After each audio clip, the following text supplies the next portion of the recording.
नमस्कार, आप देख रहे हैं इंडिया हेड। मैं हूं आपके साथ राघवेंद्र।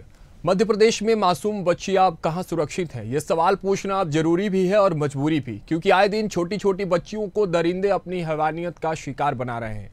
मध्य प्रदेश में आए दिन गैंगरेप, दुष्कर्म और यौन शोषण के मामले सामने आ रहे हैं। स्कूलों में भी बच्चे और बच्चियां दरिंदगी का शिकार हो रही हैं। हाल ही में राजधानी भोपाल में भी ऐसे मामले सामने आए हैं। इससे अभिभावकों की चिंता बढ़ गई है। ये घटनाएं सिर्फ पीड़ित बच्चों के अभिभावकों के लिए ही नहीं, अन्य लोगों के लिए भी चिंता का विषय है। बीते दिनों भोपाल के एक निजी स्कूल के IT टीचर कासिम रेहान ने 3 साल की मासूम के साथ दरिंदगी की। भोपाल ही एक अन्य स्कूल का केमिस्ट्री टीचर 10वीं कक्षा के छात्र के साथ करीब 2 साल से कुकर्म कर रहा था। राजधानी के ऐशबाग इलाके में एक स्कूल वैन में 2.5 साल की मासूम के साथ यौन शोषण हुआ। अभी भोपाल का ताजा मामला है, जहां एक 5 साल की बच्ची का अपहरण होता है और 3 दिन बाद जब उसकी लाश मिलती है तो उसके साथ ही रेप की पुष्टि होती है। क्या हो गया इस समाज को? क्यों ये आंकड़े लगातार बढ़ते जा रहे हैं? भोपाल के प्राइवेट स्कूल में पढ़ने वाली 3 साल की बच्ची से रेप का मामला सामने आया है। आरोपी उसी स्कूल का टीचर है। 6 दिन में 2 प्रदर्शन हुए, 2 जांचें भी हुई। इनमें से एक में स्कूल प्रबंधन की बड़ी लापरवाही सामने आई है। दूसरी जांच में स्कूल में पढ़ने वाले 324 बच्चों के भविष्य की चिंता और मान्यता को लेकर मंथन चल रहा है। फिलहाल स्कूल सील है। 7 सदस्यीय टीम यह तय करने में जुटी है कि इन 324 बच्चों के भविष्य का क्या होगा। मासूमों पर अत्याचार हो रहे हैं तो दूसरी तरफ कांग्रेस इस पर सवाल खड़े कर रही है। कांग्रेस का कहना है कि मध्य प्रदेश लड़कियों के लिए सबसे असुरक्षित प्रदेश बन गया है। कांग्रेस प्रदेश अध्यक्ष जीतू पटवारी ने मुख्यमंत्री से सवाल किया है कि प्रदेश किस दिशा में जा रहा है। उन्होंने बच्चियों के साथ होने वाली दुष्कर्म और अपराधियों के घटनाओं पर चिंता जताते हुए इस मामले में दोषियों पर तत्काल कार्रवाई करने की मांग की है। सरकार तमाम दावे करती है, लेकिन घटनाएं कम होने का नाम नहीं ले रही है। SCRB के आंकड़े भले कुछ कह रहे हो, लेकिन तस्वीरें कुछ और है। लेकिन सवाल उठना तो अब लाजमी है।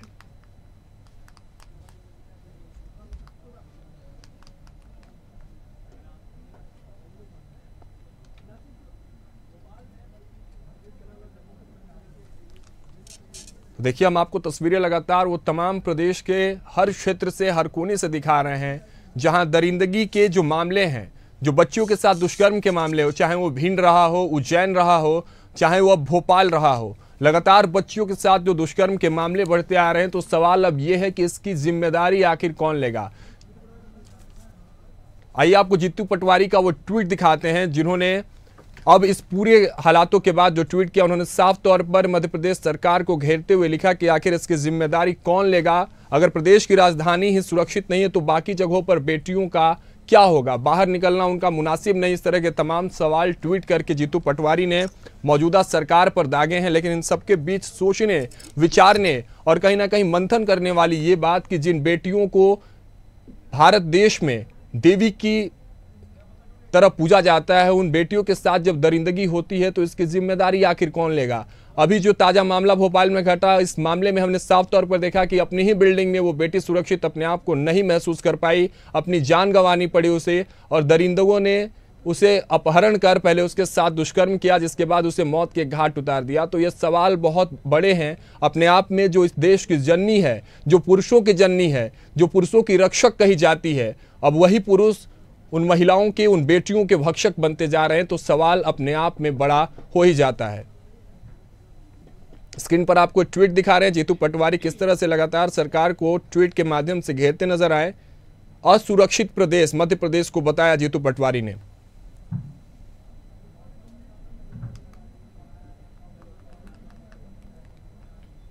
उन्होंने साफ तौर पर लिखा, मुख्यमंत्री जी, आप मध्य प्रदेश को किस दिशा में ले जा रहे हैं? आपके शासन में मासूम बच्चियों के साथ बर्बरता, दुष्कर्म और हत्या की घटनाएं लगातार बढ़ रही हैं। तो ये सवाल और कहीं ना कहीं एक निर्देशन भी मौजूदा सरकार को कि आखिर अब आपकी सरकार इन मुद्दों पर, आपकी वो तमाम महिला संगठन जो हर मुद्दों पर सामने निकल कर आती है, मौन क्यों है।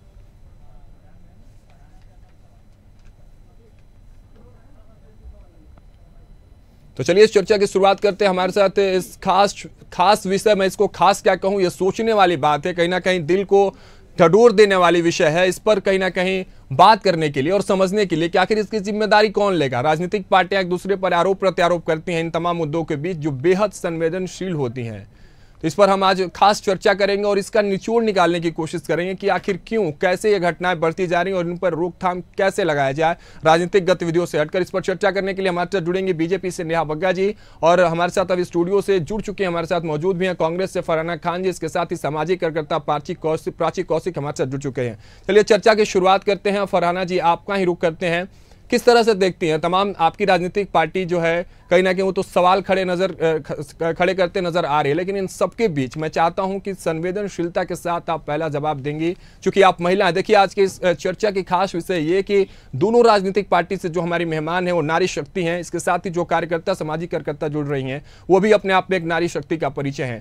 तो मैं चाहता हूं कि नारी शक्ति की तरफ से नारी शक्तियों को समर्पित करते हुए फरहाना जी आपका पहला जवाब कि इन सारी गतिविधियों को किस नजरिए से आप देखती हैं। देखिए, ये जो सारी गतिविधियां हैं इनको देखते हुए मैं बिल्कुल, आपने सही कहा, ये बहुत ही संवेदनशील मामला है। ये मतलब बच्चियां सुरक्षित नहीं है। आज आप देखिए कि एक 8-10 महीने की बच्ची से लेकर 75 साल की वृद्धा तक महफूज नहीं है हमारे प्रदेश में।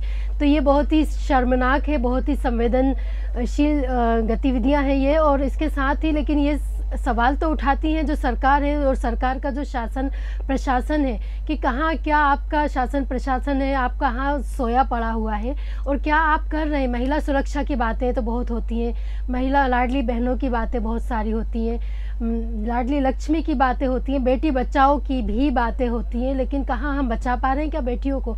ये बहुत ही दुर्भाग्यपूर्ण है, बहुत ही निराशाजनक है। आज आप देखिए बच्चे जो हैं, बच्चियां छोड़िए बच्चे भी, आज आप देखिए 10 साल का एक बच्चा, 16 साल का, उसके साथ भी दुष्कर्म किया गया, उसके साथ यौन शोषण किया गया। 3 साल की बच्ची के साथ किया गया, स्कूल टीचर ने किया। इसके अलावा हाल ही में जो एक आया है 5 साल की जो बच्ची, हम जिस आज का ही कल का मामला है, 2-3 दिन पहले का, वो बच्ची 3 दिन से लापता थी। पुलिस प्रशासन, कहा जा रहा था कि 100 से ज़्यादा पुलिस की टीम लगी हुई है, उस बच्ची को ढूंढ रही है और पूरा प्रयास कर रहे हैं, डॉग स्क्वाड भी लगे हुए हैं और सारा प्रशासन लगा हुआ है ढूंढने में। लेकिन जो वहाँ के रहवासी हैं, आस पड़ोस के लोग हैं, उनका ये कहना है कि हमने कई बार बोला कि एक जो फ्लैट है जिस पर ताला डला हुआ है, इसका ताला तोड़िए, इसका दरवाज़ा खोलिए और वहाँ पर देखिए, लेकिन पुलिस ने उस ओर ध्यान ही नहीं दिया। सारे फ्लैट्स की उन्होंने जांच कर ली, खोजबीन कर ली, आसपास की जगहों में खोजबीन कर ली, नाले नदियों में सब जगह घुमाए, लेकिन एक उस घर को जो लोग आशंका जता रहे थे, अगर पुलिस सतर्क होती, अगर उस पर कार्रवाई कर लेती, अगर उस जो फ्लैट के मालिक थे, अगर मान लीजिए वो मौजूद नहीं थे इसलिए नहीं खोला, तो उनसे संपर्क साधने की कोशिश करती और नहीं होता तो ये ताला तोड़ना चाहिए था और उस फ्लैट की भी पूरी छानबीन करनी चाहिए थी। तो हो सकता है कि वो बच्ची जो आज मृत अवस्था में मिली, हो सकता है वो जिंदा होती। तो ये लेकिन फरहाना जी, जिम्मेदारी देखिए, लापरवाही तो है प्रशासनिक व्यवस्था पर, तमाम सवाल है। मैं चाहता हूँ जिम्मेदारी पर बात की जाए, किसकी जिम्मेदारी ये होती है, कौन अपने कंधों पर ये कहेगा कि हमारे प्रदेश की बेटियां हैं, इनको महफूज रखना हमारी जिम्मेदारी। इसकी जिम्मेदारी आखिर कौन तय करेगा फरहाना जी, सवाल तो ये है। देखिए, जिम्मेदारी सभी की बनती है, मैं ये नहीं कहूंगी कि सिर्फ सरकार की बनती है, सरकार की तो सबसे पहली जिम्मेदारी है ही, लेकिन जो अभिभावक हैं उनकी भी बिल्कुल जिम्मेदारी बनती है, आस पड़ोस के लोग हैं उनकी भी जिम्मेदारी बनती है कि हमारे जो बच्चे, हम भी नज़र रखें कि वो कहाँ हैं, और अगर थोड़ी देर नहीं है तो हम खुद ढूंढने की कोशिश करें कि वो हमारे कांटेक्ट में रहें, वो कहीं भी जा रहे हैं हमें पूरी जानकारी हो। और शासन प्रशासन की तो है कि वो ज़्यादा अलर्ट रहे, और अगर इस तरह की कोई घटना होती है तो बस लापरवाही इस तरह से नहीं होनी चाहिए जो इस केस में हुई। वो बच्ची शायद बच सकती थी अगर ये लापरवाही ना होती। नेहा बग्गा जी हमारे साथ जुड़ चुके हैं बीजेपी प्रवक्ता के तौर पर। नेहा जी, देखिए सवाल आपसे महत्वपूर्ण हो जाता है, मामला संवेदनशील है, मैं बार बार कह रहा हूं, तो इसमें राजनीतिक गतिविधियों की संलिप्तता नहीं होनी चाहिए। सवाल ये कि आप एसडीआरबी की रिपोर्ट पेश करती हैं, उसमें तो सब कुछ एकदम मक्खन की तरह दिखता है कि आपके प्रदेश में यानी मध्य प्रदेश में सब कुछ ठीक है, सब कुछ साफ सुथरा नजर आ रहा है। फिर ये जो रिकॉर्ड्स आ रहे हैं, ये जो अपराध के जो आंकड़े सामने आ रहे हैं, नेहा जी, क्या इससे भोपाल के अंदर जो ये सारी घटनाएं जो आ रही हैं, क्या इस पे दिल दहलाने वाली ये खबरें नहीं है क्या? कभी 3 साल की बच्ची का रेप, कभी 5 साल की बच्ची का रेप, कभी 7 साल की बच्ची का रेप, क्या चल रहा है नेहा जी? कौन जवाब देगा? जिम्मेदारी किसकी होगी नेहा जी? संवेदनशील तरीके से जवाब दीजिएगा नेहा जी। देखिए, एक भी घटना घटती है तो वो बहुत दुखद है, और भारतीय जनता पार्टी की सरकार का प्रयास ये रहता है कि अगर कभी कहीं कोई घटना घट गई है, पहले तो घटे ना, और घट गई है तो तत्काल उन आरोपियों को पकड़ा जाए, उनको सलाखों के पीछे भेजा जाए और फांसी का जो प्रावधान कराया उनको फांसी के फंदे तक लटकाया जाए।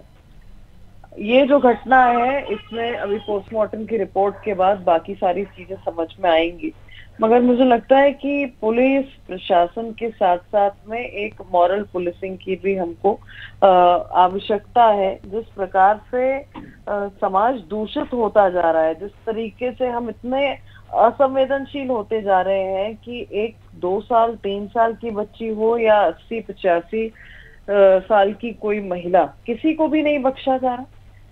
और साथ ही साथ मेरा ये भी मानना है कि मध्य प्रदेश पहला राज्य बना फांसी की सजा का प्रावधान का। मध्य प्रदेश पहला राज्य बना जिसने चाहे आपकी निर्भया डेस्क सभी जिलों में व्यापक तौर पर वहां पर स्थापित करने का काम किया, महिला थाने प्रत्येक जिले में खोलने का काम किया है, 0 FIR लॉन्च करने का काम किया है। कोई भी घटना घटती तो पुनः कहूंगी कि दुर्भाग्यपूर्ण है, पर सामाजिक तौर पर भी हमें ये जो दरिंदे हैं, ये जो वहशी हैं, जो हमारे कभी रिश्तेदार निकल आते हैं, कभी पड़ोसी निकल आते हैं, कभी कोई जानने वाला निकल आता है, इन सब से भी हमें सतर्क होने की जरूरत है। चलिए ठीक है, अब चर्चा में वापस लौटेंगे, लेकिन भोपाल कमिश्नर की एक बाइट इस पूरे रिपोर्ट पर हम आपको सुना देते हैं। शाहजहानाबाद क्षेत्र में 2 दिन पूर्व एक बच्ची की गुमशुदगी की रिपोर्ट पर उसमें तत्काल अपहरण का प्रकरण कायम किया गया और इस पूरे घटनाक्रम की जांच के लिए लगातार लगभग 100 से ज्यादा पुलिसकर्मी लगातार उस घटनास्थल के आसपास सर्चिंग करते रहे। उसमें पुलिस ने लगातार प्रयास किया। उस पूरे घटनाक्रम में आज उस सर्चिंग में पुलिस को सफलता मिली, जिसमें कि ज्ञात हुआ कि उस व्यक्ति के निवास स्थल के सामने ही एक जगह छुपा करके एक युवक के द्वारा उसको हत्या करके छुपा दिया गया था। उस पूरे घटनाक्रम में पुलिस ने न सिर्फ उसको बरामद किया, बल्कि उसमें शामिल अन्य दो आरोपी हैं उनको भी पुलिस ने पहचान किया और तीनों आरोपियों को लगभग 1 घंटा के अंदर इस मामले के खुलासा होने के, इसकी प्रकृति के खुलासा होने के 1 घंटे के अंदर उन्हें गिरफ्तार कर लिया गया है। इस पूरे मामले में जांच के लिए एक SIT की टीम एडिशनल DCP के नेतृत्व में गठित की गई है। साथ ही साथ इसमें सुनिश्चित किया जाएगा कि इसमें आरोपी को कठोरतम सजा दी। कमिश्नर भोपाल की बात आपको सुना रहे थे, लेकिन अब रुक करते हैं प्राची कौशिक जी आपका। देखिए, सामाजिक कार्यकर्ताओं की भी ऐसे गतिविधियों में जो है जिम्मेदारी अपने आप में बढ़ते नजर आती है। एज ए सामाजिक कार्यकर्ता आप इन गतिविधियों को ऐसे कहीं ना कहीं मापदंडों को किस तरह से देखती हैं और क्या कुछ आपके तरफ से लगता है कि किस तरह से इन आंकड़ों को कम किया जा सकता है? प्राची जी, प्राची कौशिक जी, आवाज पहुंच रही है आप तक? मेरी आवाज आ रही है आप लोगों को? जी जी, स्पष्ट आवाज आ रही है, आप अपनी बात रखें। हाँ, नमस्कार सभी को। ये एक इतना गंभीर विषय है कि कोलकाता में जो हुआ, एक इंस्टीट्यूशन में जो हुआ, सिक्योर तरीके से जो महिलाएं वहां फील करनी चाहिए उनके साथ हुआ, और छोटी छोटी ऐसी बच्चियों को अगवा किया जा रहा है कि जो बोल ना सके, और क्रिमिनल जो है अपनी अपराध छुपाने के लिए बच्चियों को मार दे रहा है कि कोई सबूत पीछे बचे ही ना। और पुलिस कई बार क्रिमिनल्स को पकड़ भी लेती है, लेकिन जुडिशियल प्रोसीजर इतना लेंथी है कि उनको पूरा, एक तो उनको वो बोझ है जेल प्रशासन पर, उनको रखा जाता है और अंदर भी क्रिमिनल बनने की ट्रेनिंग होती है कि वो कैसे उन्होंने किया, कैसे चीजों को उन्होंने छुपाया, और थोड़े समय बाद जो है कई लोग ऐसे ही बाहर आ जाते हैं। तो इसमें पूरा है, एक तो सोशल मॉरल पॉलिसिंग का, कि अगर बच्ची जो है स्कूल से जब आ रही है तो पेरेंट्स को जो है स्कूल को मिलने के लिए जाना चाहिए, बिल्कुल भी अब लापरवाही नहीं करनी चाहिए जिस तरह का समय है। और अगर उनको बच्ची से बात करके पता लगता है गुड टच बैड टच, जब स्कूल में भी आज सब सिखा रहे हैं। अभी मैं सीतापुर के एक स्कूल में थी, वहां 1200 लड़कियां थी, वो इंटर कॉलेज था, तो मैंने वहां पर कुछ चीजों को देखा कि आप जब स्कूल से आते हैं जाते हैं किस तरह की परेशानियां होती हैं। तो मैंने वहां पाया उस सीतापुर ब्लॉक में कि कांस्टेबल्स खड़े रहते हैं छुट्टी के टाइम पर, और बच्चियों को, क्योंकि वो गर्ल्स पूरा स्कूल है, तो आसपास भी लड़के जो होते हैं उनको भगा देते हैं। तो ये जो आदमी इसको चेज कर रहा था इस बच्ची को, और पहले भी अभी यूपी में भी एक केस हुआ है, और लगभग हर राज्य में इस तरह की घटनाएं हो रही हैं। तो पूरा का पूरा जो प्रशासन है उनको बैठ के पार्लियामेंट में डिस्कस होना चाहिए कि किस तरह से हम इन केसेस को फास्ट ट्रायल, जो फास्ट ट्रायल बना है, निर्भया फंड बना है, अनयूटिलाइज फंड है। और फास्ट ट्रायल का मतलब क्या है? जब आप 5-5 साल, 3-3 साल आप उसको खींचते हैं जुडिशियल प्रोसेस को। तो मैं एज अ सोशल वर्कर, जब मैं समाज के बीच में जाती हूँ, कम्युनिटी में जाती हूँ, तो इसमें 3 मैं विशेष बात कहना चाहूंगी कि parents need to be alert. बच्चा फोन में क्या देख रहा है, क्या कर रहा है, और लड़के और लड़की की जो पेरेंटिंग है वो अब बहुत स्ट्रिक्टली करनी चाहिए। दूसरा है पुलिस प्रशासन को, जो गर्ल्स इंस्टीट्यूशंस हैं जहां लड़कियां पढ़ती हैं, लड़के भी पढ़ते हैं, लड़कों के साथ भी यौन शोषण हो रहा है। और रिलीजियस प्लेसेस में जो बंद घर पड़े हैं उनको नोटिस जाना चाहिए कि जो दरवाजा बंद पड़ा है, एक्चुअली वहां लोग बैठ के ड्रग्स लेते हैं, गलत काम करते हैं। तो एक्टिव जगह होनी चाहिए, और जो भी इस तरह के बंद जगह हैं नोटिस जाना चाहिए कि या तो आप उसमें किसी को रखिए, उसको सेल आउट कीजिए, या उसको कंस्ट्रक्शन कीजिए और उसको लाइव कीजिए, एक्टिव कीजिए, क्योंकि अधिकतर क्रिमिनल ऐसी ही जगह ढूंढते हैं।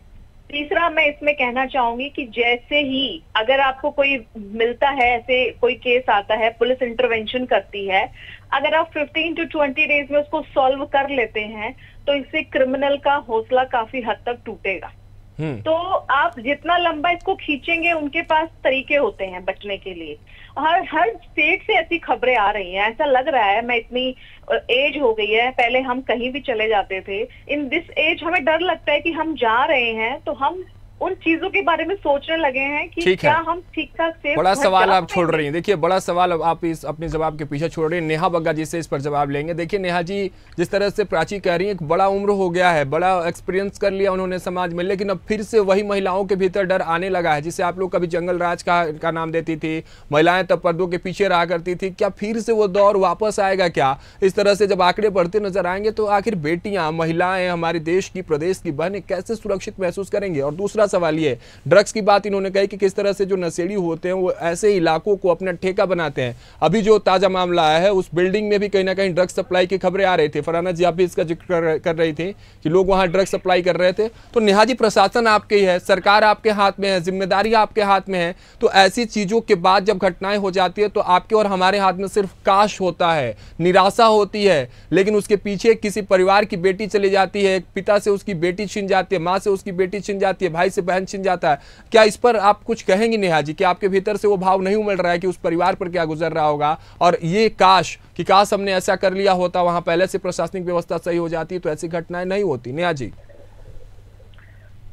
देखिए, एक भी बच्ची की हत्या हो या उसके साथ दुराचार हो, केवल वो बच्ची नहीं जाती, केवल वो बच्ची उस चीज का सामना नहीं करती, उसका परिवार करता है, समस्त मोहल्ला समाज करता है और देश करता है। एक बात बहुत स्पष्ट है। दूसरी बात, मैंने जो पूर्व में कहा वही फरहाना जी ने कहा, वही अभी प्राची जी ने कहा कि एक मॉरल पुलिसिंग की बहुत आवश्यकता है। आप जब रेप केसेस को देखते हैं तो रेप केसेस में अधिकतर घर का कोई सदस्य, कोई रिश्तेदार, अड़ोसी, पड़ोसी, इनमें से कोई लोग निकल कर आते हैं या कोई जानने वाला व्यक्ति होता है। तो सर्वप्रथम तो बात यह है कि सरकार कभी नहीं चाहती कि इस प्रकार का कोई दृश्य बने, पर आज पूरे भारतवर्ष में या अन्य देशों में भी हम देखते हैं कि इस प्रकार के दृश्य लगातार सामने आ रहे हैं। और अगर कहीं नहीं आ रहे हैं तो वो या तो सऊदी अरब या ऐसी कोई कंट्रीज हैं जहां पर सजा स्पॉन्टेनियस दी जा रही है। हम एक लोकतांत्रिक व्यवस्था में रह रहे हैं, कड़े से कड़े कानून बनाए हैं, हमने निर्भया जैसे कांड भी देखा है। तो ये कानूनों के बावजूद भी जब घटनाओं को अंजाम दिया जाएगा, बग्गा जी, नेहा जी सुनिए, उन तमाम हथगंडों के बाद भी, आपके कानूनों के बाद भी जब इस तरह से आंकड़े बढ़ेंगे, आप महीने दिन के भीतर देख रही हैं 3 से 4 रेप केसेस के मामले सामने आ रहे हैं और आप तमाम कानूनों की बात कर रही हैं। नहीं तो आपको क्या लगता है कि बिना कानून के सर फोड़ देना चाहिए, या आप ये कहना चाहते हैं कि सड़क पर लाके चौराहे पे मार देना चाहिए? भाई कानून की बात तो करनी पड़ेगी, क्योंकि कानून बनाने का काम इच्छा शक्ति स्पष्ट दिखाता है कि आज अगर भारतीय जनता पार्टी की सरकार ने मध्य प्रदेश के अंदर वो पहला देश में प्रदेश बना जिसने फांसी की सजा का प्रावधान किया है, आज 13-14 लोग जो हैं उनके ऊपर फांसी की सजा हो चुकी है, तो निश्चित तौर पर कड़े कानून बनाना ये हम लोग सबका दायित्व है। पर उसके अलावा जो समाज जिस ओर जा रहा है, क्या उस पर चर्चा नहीं होनी चाहिए? क्या जो मॉरल पुलिसिंग की बात है उस पर नहीं होनी चाहिए? क्या आप पत्रकार होने के नाते जब इस चीज को एजुकेट करते हैं, आप जब अपने आप को उसको स्टडी करते हैं, तो क्या ये बात सत्य नहीं है कि उसमें कोई रिश्तेदार निकल रहा है, कोई पड़ोसी निकल रहा है, कोई जानने वाला निकल रहा है, कोई मामा निकल रहा है, कोई फूफा निकल रहा है, कोई टीचर निकल रहा है? इन सब चीजों से कैसे? और आप उसको क्या कहेंगे कि जब पोता ही अपनी 85 साल की दादी का रेप कर देता है? तो ये सब गंभीर समस्या है, और ये गंभीर समस्या उस हद तक है कि जो प्राची जी कह रही थी कि फास्ट ट्रायल होना चाहिए, स्पीडी ट्रायल के साथ साथ में ऐसी कड़ी सजा होनी चाहिए कि उनके हौसले जो है कभी इस प्रकार का कोई सोचे भी ना। करना तो इस कृत्य बहुत दूर है, क्योंकि मैंने कहा कि इससे केवल एक शरीर नहीं मरता, एक आत्मा नहीं मरती, पूरा परिवार, समाज, प्रदेश, देश प्रभावित होता है। और इसीलिए भारतीय जनता पार्टी की सरकार ने समय समय पर कहीं पर बुलडोजर चलाने का काम किया है, सलाखों के पीछे तो भेजा ही भेजा है, और साथ में फांसी का प्रावधान किया है ताकि इसमें से कोई भी दरिंदा इसको जीने का अधिकार ही नहीं है जब इस जो ऐसी गतिविधियों को अपने हाथ। फरहाना जी का रुख कर लेते हैं नेहा जी। देखिए फरहाना जी, लगातार नेहा जी अपनी कहीं ना कहीं गिनतियां गिना रही हैं कि भारतीय जनता पार्टी ने बुलडोजर चलवा दिया, फांसी की सजा का प्रावधान कर दिया, लेकिन मेरा सवाल अब भी वही टिका हुआ है, तमाम कानूनों के बाद, तमाम मापदंडों के बाद ये आंकड़े क्यों बढ़ रहे हैं? फरहाना जी, इस पर जवाब चाहता हूँ आपसे। देखिए, आंकड़े इसलिए बढ़ रहे हैं, मैं प्राची जी की बात से भी बिल्कुल सहमत हूँ। जैसा कि उन्होंने बोला कि जो कानून की प्रक्रिया है वो इतनी लंबी है कि जो अपराधी होता है उसको कोई ना कोई ऐसा मिल जाता है बरी होने का। हाल ही में सागर में हमने एक केस देखा जिसमें जो अपराध, बलात्कार का अपराधी था, वो बेल पर बाहर आता है और एक 75 साल की वृद्धा का फिर से रेप करता है। तो ये एक सिंपल सा उदाहरण है प्राची जी की बात को सही साबित करने का। तो जो कानूनी प्रक्रिया है वो शॉर्ट होनी चाहिए, जल्दी होनी चाहिए। और अगर इतने ही कानून बनाए हैं, फांसी का प्रावधान हमारे प्रदेश में है, तो जिनके कई केसेस तो ऐसे होते हैं जो दूध पानी की तरह साफ़ होते हैं बिल्कुल, कि अपराधी यही है, इसमें ज़्यादा लंबा खींचने की ज़रूरत नहीं है, उनको फांसी देना चाहिए, एग्जाम्पल सेट करना चाहिए, ताकि और जो लोग हैं, जो इस मानसिकता के लोग हैं, वो कुछ भी करने से, इस तरह के कृत्य करने से पहले वो 10 बार सोचें। इसके अलावा जो हमारे जैसे स्कूल्स में हम देख रहे हैं, काफ़ी सारे स्कूल्स हैं, इंस्टीट्यूशंस हैं, ट्यूशन है, हम अनाथालय में भी हमने देखा कि बच्चियों के साथ इस तरह की घटनाएं हुई हैं। तो इन सारी जगहों पर प्रॉपर मॉनिटरिंग होनी चाहिए। फॉर एग्जांपल, एक स्कूल की जो घटना आई इससे पहले, 3 साल की बच्ची जिसके साथ बाथरूम में गलत काम किया गया, तो मेरा सवाल ये उठता है कि एक 3 साल की बच्ची अकेले बाथरूम कैसे चली गई? स्कूल में आया होती है, इतने छोटे बच्चों के लिए आया होती है, और नहीं है तो होनी चाहिए। इतने छोटे बच्चों को वहाँ तक लेकर जाना, सुरक्षित क्लास में वापस लाकर छोड़ना, तो ये कहीं ना कहीं स्कूल की, ऐसे इंस्टीट्यूशंस की भी लापरवाही है। इनको अपने हर फ्लोर पर, ख़ास करके जो ऐसे एरियाज़ हैं जहाँ पर ये घटनाएँ आशंकित हैं कि हो सकती हैं, बाथरूम वगैरह और भी कई ऐसी जगह, वहाँ पर CCTV होने चाहिए, गार्ड्स होने चाहिए, और प्रॉपर उन कैमराज की मॉनिटरिंग होनी चाहिए। तो कहीं ना कहीं बिल्कुल अच्छी बात सभी है, और जगह से काफी सार्थक चर्चा हो रही है। देखिए, इसीलिए हमने कहा कि नारी शक्तियों को हमने आज इस चर्चा में इकट्ठा किया। लेकिन फरहाना जी, ऐसे मुद्दों पर राजनीति कितना सही है? कांग्रेस पार्टी आज कहते नजर आई कि दलित के साथ ऐसा खिलवाड़ हो गया, ये घटना हो गया, तो कहाँ है भारतीय जनता पार्टी? आप ही के विधायक सवाल उठा रहे थे, CM हाउस के घेराव की बात कर रहे थे। राजनीति कितना हद तक सही है? आप दोनों से मैं जवाब लेना चाहूंगा। प्राची जी, आपका भी रुख करूंगा। ऐसे मामलों में राजनीति करना कितना सही है? देखिए, राजनीति की बात नहीं है यहाँ, बात है विपक्ष होने के नाते आवाज़ उठाने की बात है। कोई मुद्दा है, कोई अपराध हो रहा है, कोई जनता का कोई मुद्दा है, उनके हक की कोई बात है, तो वो हम उठाते हैं। हमने किसानों के भी मुद्दे उठाए, इस मुद्दे को भी उठाए, यह हमारा कर्तव्य है, हमारा फ़र्ज़ है। लेकिन एक बात और मैं कहना चाहती हूँ कि हमारे जो अभी नए नवेले मुख्यमंत्री हैं, उन्होंने काफ़ी सारे प्रभार अपने पास ही रखे हुए, जिसमें एक गृह मंत्रालय भी है। तो मैं उनसे कहना चाहती हूँ कि मुख्यमंत्री जी, आप राज्य गृह मंत्री किसी किसी और को नियुक्त कर दीजिए, आपके पास ऑलरेडी बहुत सारी जिम्मेदारियां हैं। तो कम से कम ये जो घटनाएं हो रही हैं, मुझे बिल्कुल उम्मीद है कि आप किसी जिम्मेदार आदमी को ये एक जिम्मेदारी दे देंगे तो ये जो आंकड़े दिन पर दिन बढ़ते जा रहे हैं, मुझे पूरी उम्मीद है कि इनमें कमी आएगी और सुधार होगा। नेहा जी, देखिए एक सलाह मिल रहा है आपको आपके विपक्षी पार्टी और विपक्षी साथियों की तरफ से, इससे आप कितना सहमत नजर आ रही है नेहा जी? देखिए, मुझे लगता है कि ये एडमिनिस्ट्रेटिव जो निर्णय है वो संगठन सरकार ने बैठकर जो विधायकों के साथ लिए हैं उसके अकॉर्डिंगली आज माननीय मुख्यमंत्री जी के पास जो भी प्रोफाइल है, जिन प्रदेशों में मैं कहूंगी आप पूरे देश उठाकर देख लीजिए, क्या कोई भी आपको प्रदेश ऐसा दिखाई देता जहां पे ये घटनाएं नहीं हो रही? तो ये कोई जरूरी नहीं है कि मुख्यमंत्री के पास गृह मंत्रालय हो ना हो उससे घटनाएं होंगी या नहीं होंगी। अब घर में, घर के पड़ोस में, वर्किंग एनवायरनमेंट में, स्कूल में, वैन में, अगर इन सब जगहों पर, हॉस्पिटल में डॉक्टर्स सुरक्षित नहीं है तो आप कोई स्थान है क्या ऐसा? आज 85 साल की दादी अपने पोते से सुरक्षित नहीं है, एक बच्ची अपने चाचा मामा से सुरक्षित नहीं है, अपने पिता से सुरक्षित नहीं है। इसके लिए तो मानसिकता पर काम करना पड़ेगा। किसी के घर के अंदर कभी भी प्रशासन शासन काम नहीं करता। एकमात्र बात है जो हम तीनों की बातों में कॉमन प्लेटफॉर्म ले रही है, वो ये है कि स्पीडी ट्रायल्स और जो हमारे कानून की व्यवस्था है उसको हमें कोर्ट्स के प्रावधान को तेज करना होगा। ठीक है, फरहाना जी आप कुछ कह रहे थे बीच में। ठीक है नेहा जी, फरहाना जी कुछ कहना चाह रही थी बीच में। मुख्यमंत्री जी की बात कहा, गृह मंत्रालय की जो मैंने बात की, उसका एक मैं छोटा सा उदाहरण देना चाहती हूँ, क्योंकि देखिए काफी सारे प्रभार हैं, मैं भी समझती हूँ, आप भी समझते हैं, ज्यादा जिम्मेदारी लेंगे तो कैसे कर पाएंगे। तो मेरा सिर्फ इतना सा कहना है कि आज तक जब से वो मुख्यमंत्री बने हैं उन्होंने IG DIG की कोई एक भी मीटिंग नहीं ली है। जब से वो बने हैं पुलिस प्रशासन के साथ उनकी कोई मीटिंग ही नहीं हुई है। तो ये एक उदाहरण है कि आपके पास वक्त ही नहीं है, आपको इतने सारे प्रभार हैं, आपको पूरा प्रदेश देखना है, आपको कई सारे मंत्रालय देखना है। आप बता दीजिए किस डेट में मीटिंग हुई है DIG IG, बता दीजिए, आप डेट के साथ बता दीजिए, मैं आपको बता कब करी है मीटिंग इन्होंने।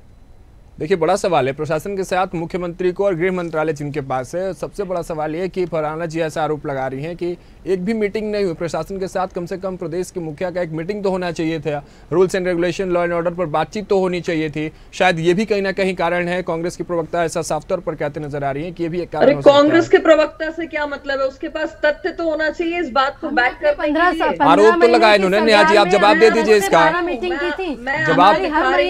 जवाब दीजिए ना। आरोप है आपको अपराधी सिद्ध नहीं किया गया Neha ji. SPs, SDOPs and other officials, इनके साथ में माननीय मुख्यमंत्री जी की रेगुलर बैठकें हो रही हैं।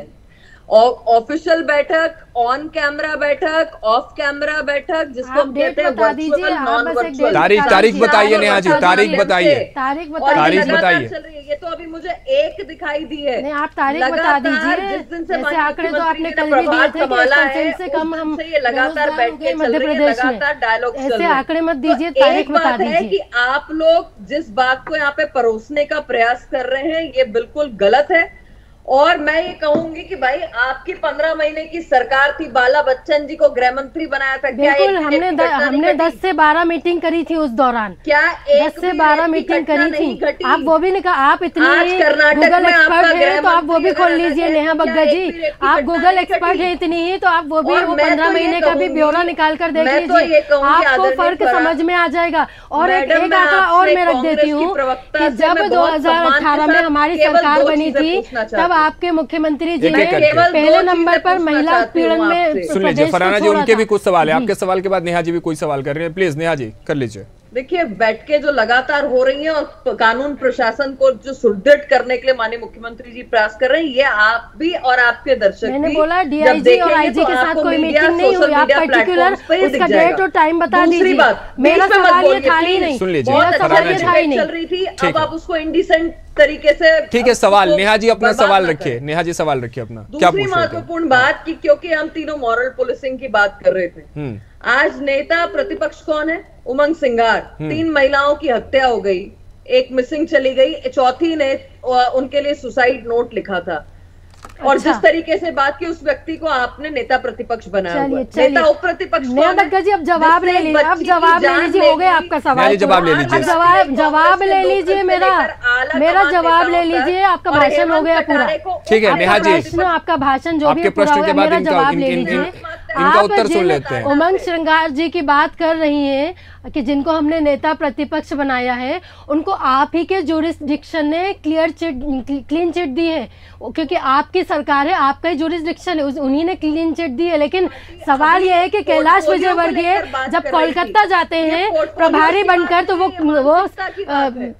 कितनी महिलाओं के साथ रेप करके आए और कोलकाता में उनके ऊपर कितने प्रकरण दर्ज है, जरा ये भी निकाल लीजिए, गूगल कर लीजिए, अभी आप गूगल एक्सपर्ट है ना। कैलाश विजयवर्गीय कोलकाता गए थे प्रभारी बन के, सामूहिक नारी शक्ति पे बात कर रहे थे। फरहाना जी रुक जाइए प्लीज, नहीं ये गलत दिशा में लेकर गई। नेहा जी कितनी सार्थक चर्चा कर रहे थे हम लोग, नारी शक्ति की बात कर रहे थे, नारी शक्ति के संरक्षण की बात कर रहे थे हम लोग, बिल्कुल अलग फ्लो नहीं जाना। Neha ji please request, I am requesting you please Neha ji. और लिस्ट बहुत बड़ी है, अभी लिस्ट पे बात ही नहीं करनी है।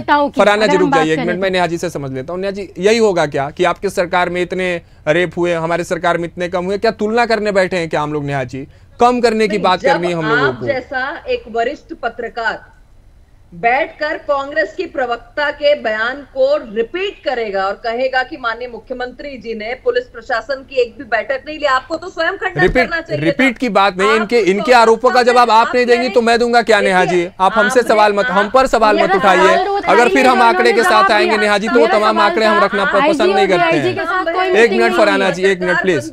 हाँ मॉडरेटर है, आपसे अपेक्षा की जाती है। बिल्कुल हम मॉडरेटर हैं नेहा जी, इस बात की सहमति रखते हैं। हम भी ये चाहते हैं नेहा जी, सुन लीजिए हमारी बात, हम भी यही चाहते हैं कि हम अपने इस न्यूज चैनल में बैठकर वो खबर नहीं पड़े कि आज इस प्रदेश में 3 साल की बेटी के साथ रेप हो गया, और ये भी खबर हम नहीं चलाए कि कल 5 साल की बेटी से रेप हो गया। और हम आंकड़े यहाँ कंपैरिजन करने के लिए बिल्कुल नहीं बैठे नेहा जी। प्लीज मेरी बात सुन लीजिए, आपने बहुत बोल लिया, प्लीज मेरी बात सुनिए आप, एक मिनट सुनिए। नहीं आपने, ठीक है आप ही पहले बोल लीजिए, आप ही पहले बोल लीजिए। सुनिए क्योंकि आपने बोल लिया।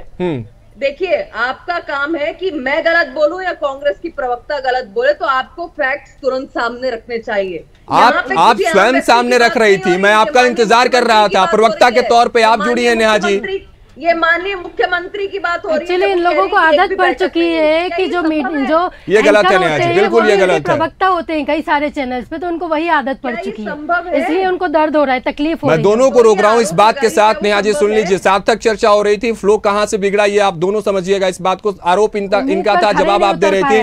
हम बिल्कुल नहीं चाहते हैं कि हम इस स्टूडियो में बैठे तो हमारे हाथ में वो फर्रे हो जिसमें लिस्टिंग हो कि इस महीने में इतने रेप हो गए, इस महीने में इतने दुष्कर्म हो गए। हम भी ये खबर बिल्कुल बताना नहीं चाहते हैं। हम ये चाहते हैं, बिल्कुल नहीं बताना चाहते, लेकिन आप आंकड़ों की बात कर रहे हैं, कंपैरिजन की बात कर रहे हैं कि उनके सरकार में इतने रेप हुए, हमारे सरकार में इतने रेप हुए। हमें बात करनी चाहिए, आंकड़ों पे बात बिल्कुल नहीं करनी है नेहा जी। और फरहाना जी मैं आपसे भी रिक्वेस्ट कर रहा हूं, आंकड़ों पे बात करने के लिए आज बिल्कुल नहीं हम बैठे हैं। हमें बात करनी है जिस तरह से आप लोगों ने शुरुआत में तीनों की विचारधारा एक साथ एक पटरी पर जा रही थी, मोरल पॉलिसिंग की बात आप लोग कर रही थी, इनके मुख्यमंत्री के जवाब पे आप आग बबूला होने लगे, आपके पास प्रत्यक्ष थे, आपने प्रमाण दिए, फिर इसमें गुस्सा आने वाली कौन सी बात थी नेहा जी?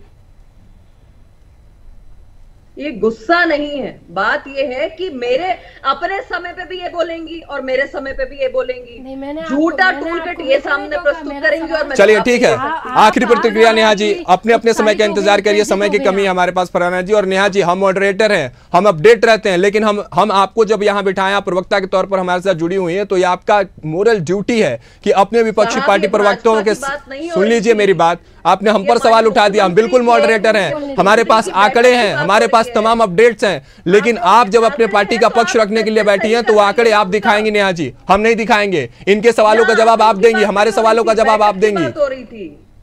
चलिए इन तमाम विषयों पर इन सबको दरकिनार रख के नेहा जी आखिरी प्रतिक्रिया इन तमाम विषयों पर दीजिए कि कैसे सुधारा जा सकेगा इन तमाम चीजों को, कैसे सरकार आपकी ये सवाल तो आपसे होगा। सवाल का जवाब देने के लिए भारतीय जनता पार्टी सदैव खड़ी रहती है, उससे कोई मुंह नहीं छुपा रहा। और मैंने कहा कि घटना एक भी हो तो वो दुर्भाग्यपूर्ण है, कभी भी इस प्रकार की घटना किसी भी सभ्य समाज के लिए अच्छी नहीं होती। सरकार अपना कार्य कर रही है, कड़ी से कड़ी सजा इन दरिंदों को दिलाएगी। पर मैं पुनः कहूंगी कि समाज को एकजुट होकर ये जो मानसिकता है, ये जो लिंग भेद की मानसिकता है, या फिर ये जो अपने घर की बेटी बेटी है और पड़ोस की बेटी बेटी नहीं है, दरिंदे जिन निगाहों से देखते हैं, जिन चीजों में बच्चों को पीड़िता को जो सामना करना पड़ता है, ये हम सबकी जिम्मेदारी है कि इन लोगों के होश ठिकाने आए, इन लोगों को सही संस्कार और सही राह दिखाई जाए। ठीक है फरहाना जी, आखिर प्रतिक्रिया आपसे। देखिए, अब इन्होंने बात की, मैं डिबेट पे मुद्दा में भटकाना नहीं चाहती हूँ, लेकिन क्योंकि इन्होंने कुछ कहा तो मेरे पास उसका एक जवाब है कि हाल ही में गृह मंत्री, वो जो कि बीजेपी के ही गृह मंत्री हैं, अमित शाह जी, उनसे सवाल किया एक पत्रकार ने मणिपुर के ऊपर, तो वो पहले चुप रहे, इधर उधर ताक झाँक करते रहे, फिर आखिर में उन्होंने बोल दिया अपना मुँह बंद रखो।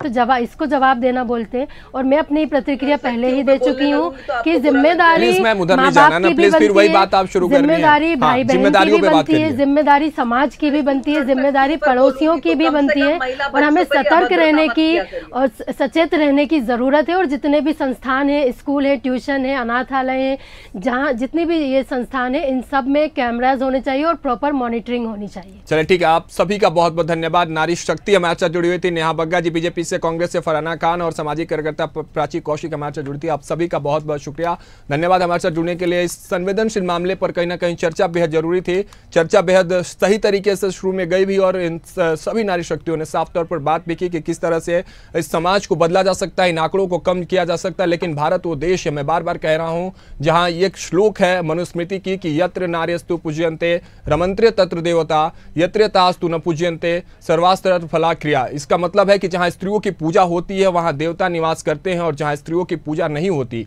उनका सम्मान नहीं होता, वहां किए गए समस्त अच्छे कर्म भी निष्फल हो जाते हैं। तो बस आप सबसे अपील है कि अपनी जो मेंटल पॉलिसिंग है, अपने आसपास के लोगों को उनकी मानसिकता को बदलने की कोशिश करिए। सरकार पर तो आरोप विपक्षी पार्टियां लगातार लगाती रहेंगी, क्योंकि प्रशासनिक व्यवस्था उनके अंदर है, डिफेंस मिनिस्ट्री कहीं ना कहीं उनके अंदर है, होम मिनिस्ट्री उनके अंदर है, तमाम प्रशासनिक व्यवस्थाओं की जिम्मेदारी उन पर है। लेकिन हमारी और आप सबकी कोशिश ये कि इन आंकड़ों को कम करने में अपनी जिम्मेदारी निभाई जाए और देश का एक जिम्मेदार नागरिक होने का फर्ज निभाया जाए। फिलहाल मेरे साथ इस चर्चा में इतना ही। आप बने रहे इंडिया हाइट के साथ।